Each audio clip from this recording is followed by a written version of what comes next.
Alam niyo, sa totoo lang, napakasakit talaga kahit nanonood lang ako. Napakasakit.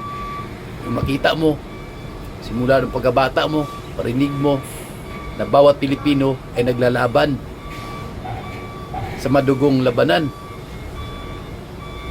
Katulad ng mga army, 4 na army ang napatay. Tapos sunod naman may nangyari na missile. Di ba napakasakit? Bawat Pilipino naglalaban. Oo, yun po totoo. Hindi naman tayo pareho ng pag-iisip at hindi tayo pareho ng nararamdaman. Pero totoo po to. Kahit content lang, vlog lang, hindi lang po sa nagpa-views dito. Totoo po talaga eh. Kaya nga dapat tayo mga Pilipino, pinoprotektahan natin ang sariling bansa natin eh. Pilipinas eh. Pero naglalamangan bawat Pilipino eh.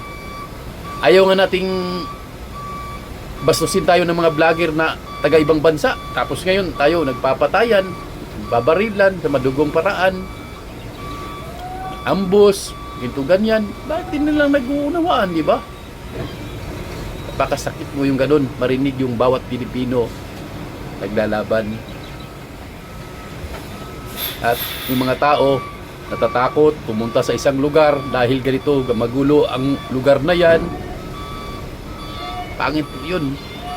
Hindi naman gobyerno ang kalaban, kundi ang sarili lang natin ang kalaban natin eh.